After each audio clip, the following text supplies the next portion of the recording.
Hello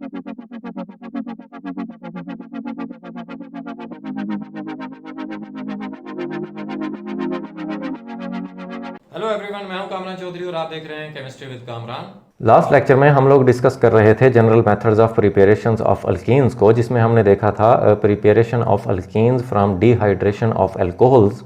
अब जिन लोगों ने इस चैप्टर नंबर 8 एलिफैटिक हाइड्रोकार्बन्स के तमाम प्रीवियस लेक्चर्स नहीं देखे हुए, तो आप चैनल पर जाएंगे, प्लेलिस्ट मौजूद है आपकी क्लास 12 के चैप्टर नंबर 8 एलिफैटिक हाइड्रोकार्बन्स की, वहाँ पर आपको तमाम प्रीवियस लेक्चर्स मिल जाएंगे। आज हम general methods of preparations of alkenes में हम एक और मेथड डिस्कस करने जा रहे हैं, जिसको हम लोग बोल रहे हैं from preparations of alkenes from dehalogenation of vicinal dihalides. अब यहाँ पर दो टर्म्स यूज हो रही हैं, एक डीहेलोजिनेशन और दूसरी vicinal डाइहैलाइड्स।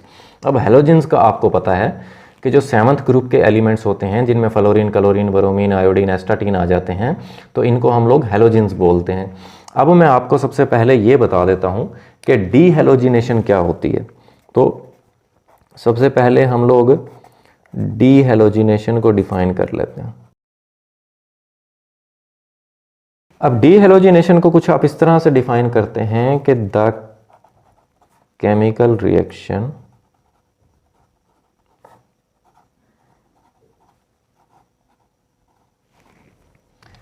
that involves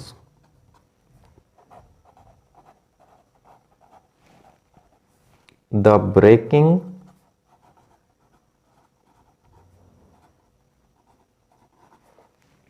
of carbon halogen bond to form product. ठीक है जी। तो कुछ इस तरह से आप हेलोजिनेशन को डिफाइन करते हैं कि the chemical reaction that involves the breaking of carbon halogen bond, कि ऐसा केमिकल रिएक्शन जिसमें कार्बन और हेलोजन बॉन्ड ब्रेक हो रहा होता है टू फॉर्म प्रोडक्ट्स को बनाने के लिए। सो इस तरह के केमिकल रिएक्शन को हम लोग क्या बोलते हैं? डीहेलोजिनेशन बोलते हैं। डी का मतलब होता है रिमूवल, हेलोजिन मीन्स के हेलोजन का रिमूव होना। ठीक है, तो यहां से आपको क्लियर हो गया कि डीहेलोजिनेशन होता क्या है। अब जो दूसरी टर्म इसमें यूज हो रही है विसिनल डाइहैलाइड, उसका भी मैं आपको बता देता हूं कि विसिनल डाइहैलाइड्स क्या होते हैं। फिर हम चलेंगे प्रिपरेशन ऑफ अल्कीन्स में फ्रॉम डीहेलोजिनेशन ऑफ विसिनल डाइहैलाइड्स, उसके प्रोसीजर देखेंगे और उसका केमिकल रिएक्शन देखेंगे हम लोग। तो सबसे पहले हम लोग ये देख लेते हैं कि व्हाट आर विसिनल डाइहैलाइड्स। विसिनल डाइहैलाइड्स को आप किस तरह से डिफाइन करते हैं कि द कंपाउंड्स that have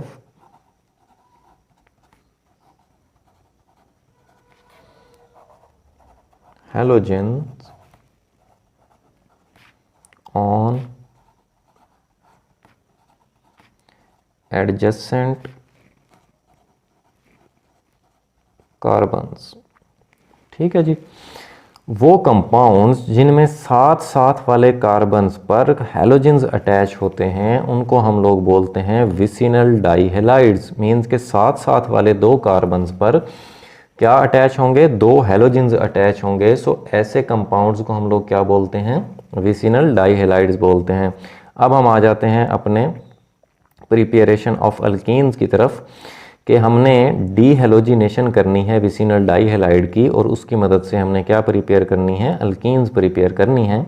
उसके लिए हम सबसे पहले प्रोसीजर देख लेते हैं कि हमने कौन से प्रोसीजर को फॉलो करना है। अब आपने करना क्या है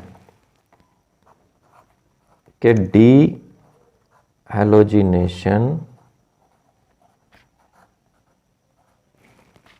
occurs when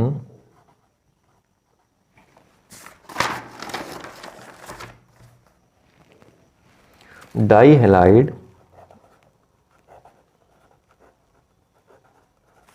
is treated with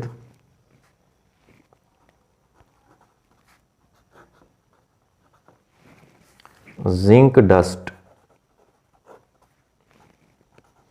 in an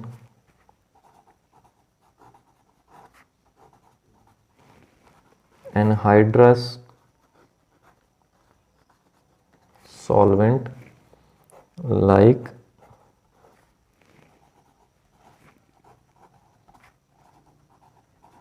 methanol. Methanol का क्या फार्मूला होता है? CH3OH। या एसिटिक एसिड, एसिटिक एसिड का क्या फार्मूला होता है? CH3COOH।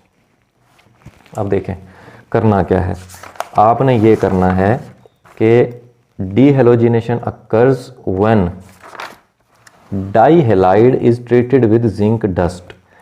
अब वो कह रहा है कि डीहेलोजिनेशन होती है कब? जब आपने डाईहेलाइड को जिंक डस्ट के साथ आपने रिएक्ट करवाना है इन एन एनहाइड्रस सॉल्वेंट, कोई भी एनहाइड्रस सॉल्वेंट की मौजूदगी में, जैसा कि मिथानॉल या एसिटिक एसिड।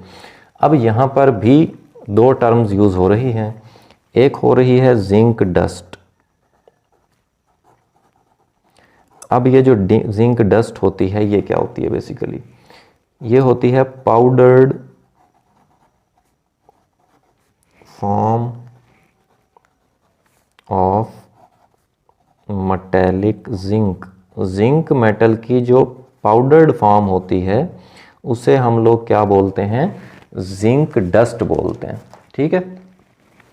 फिर इसी तरह एक और टर्म यूज़ हुई यहाँ पर जिसको आप बोल रहे हैं एनहाइड्रस सॉल्वेंट। सॉल्वेंट का तो आपको आइडिया है कि एक सॉल्यूशन के अंदर कोई भी ऐसा सब्सटेंस जो कि ज़्यादा क्वांटिटी में होता है उसको हम सॉल्वेंट बोलते हैं, और जो कम क्वांटिटी में होता है उसको हम सॉल्यूट बोलते हैं। सो एनहाइड्रस सॉल्वेंट का क्या मतलब है कि ऐसा सब्सटेंस जिसमें वाटर अवेलेबल ना हो, द सब्सटेंस विदाउट वाटर। ठीक है, तो ऐसे सब्सटेंस को हम लोग क्या बोलते हैं? एनहाइड्रस सब्सटेंस बोलते हैं। सो ऐसा सॉल्वेंट जिसमें वाटर अवेलेबल ना हो, सो उसे हम लोग क्या बोलते हैं? एनहाइड्रस सॉल्वेंट बोलते हैं। ठीक हो गया जी।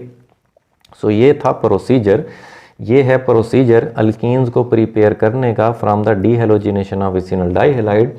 अब हम आ जाते हैं इसके जनरल रिएक्शन के ऊपर। अब सबसे पहले हम लोग देख लेते हैं इसका जनरल रिएक्शन, जिसमें हम एक कोई भी विसिनल डाईहेलाइड लेंगे।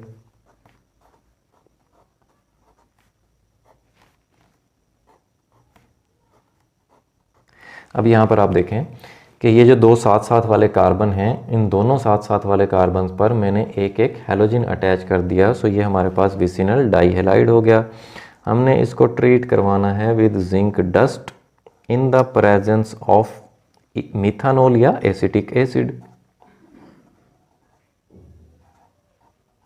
ठीक हो गया। अब होगा क्या? होगा कुछ यूं कि ये जो कार्बन और हैलोजन ने अपने अपने इलेक्ट्रॉन शेयर किए हुए थे, अब होगा क्या? होगा यूं कि यहाँ से ये वाला बॉन्ड ब्रेक होगा, हैलोजन अपना इलेक्ट्रॉन वापस ले जाएगा, कार्बन अपना इलेक्ट्रॉन वापस ले जाएगा, और इसी तरह से यहाँ पर भी ये जो दूसरा कार्बन है ये भी अपना इलेक्ट्रॉन वापस ले गया और हैलोजन अपना इलेक्ट्रॉन वापस ले गया। सो हर कार्बन के पास एक एक इलेक्ट्रॉन हो गया एक्स्ट्रा बॉन्ड बनाने के लिए। सो इस तरह से दोनों कार्बन्स जो हैं ये अपना अपना एक एक इलेक्ट्रॉन आपस में शेयर कर लेंगे। ठीक है। सो इस तरह से इन दो कार्बन्स के दरमियान पहले सिंगल बॉन्ड मौजूद था, अब क्या बन जाएगा? डबल बॉन्ड बन जाएगा, और फाइनली आपके पास क्या प्रिपेयर हो जाएगी? अल्कीन प्रिपेयर हो जाएगी। और ये जो दो हैलोजन्स थे ये जिंक के साथ मिलकर क्या बना देंगे? जिंक हैलाइड बना देंगे ZnX2। ठीक है। सो यहाँ पर हमने ये ले लिया था विसिनल डाईहेलाइड, और यहाँ पर हम लोगों ने ली थी जिंक डस्ट, ठीक है, जो कि पाउडर्ड फॉर्म है मेटेलिक जिंक की, और फाइनली हमारे पास क्या प्रिपेयर हो गया, अल्कीन प्रिपेयर हो गया। ये हमने देखा जनरल रिएक्शन। अब हम देख लेते हैं इस रिएक्शन से रिलेटेड एक एग्जाम्पल। अब इसकी एग्जाम्पल में हम एक ले लेते हैं यहाँ पर विसिनल डाइहेलाइड, जो कि हम लोग यहाँ पर ले रहे हैं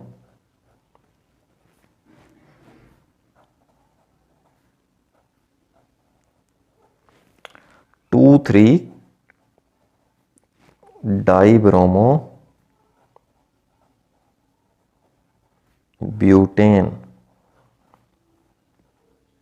ठीक है। अब देखें 4 कार्बन हैं, तो अगर हम चेन सेलेक्ट करते हैं ये स्ट्रेट वाली, सो अगर हम नंबरिंग यहाँ से स्टार्ट करें 1 2 3 4 या यहाँ से स्टार्ट करें 1 2 3 4, तो 2 और 3 नंबर पर 2 ब्रोमाइड अटैच हैं। सो इस वजह से 2 3 डाई ब्रोमो और 4 कार्बन वाले एल्केन को हम लोग क्या बोलते हैं, ब्यूटेन बोलते हैं। सो इस तरह से 2 3 डाई ब्रोमो ब्यूटेन, ये हमने एक विसिनल डाइहेलाइड लिया, इसका हमने रिएक्शन करवाना है जिंक के साथ in the presence of methanol. होगा वही कि ये जो कार्बन और ब्रोमीन ने ये जो अपने एक एक इलेक्ट्रॉन शेयर किए हुए थे, यहाँ से बॉन्ड टूट जाएगा, कार्बन अपना इलेक्ट्रॉन ले जाएगा, ये दूसरा कार्बन भी अपना इलेक्ट्रॉन वापस ले जाएगा, और ये जो अपना एक एक इलेक्ट्रॉन है वो क्या कर लेंगे, आपस में शेयर कर लेंगे, और इस तरह से एक बॉन्ड ऑलरेडी प्रेजेंट था, एक और बॉन्ड बन जाएगा इन 2 कार्बन्स के दरमियान।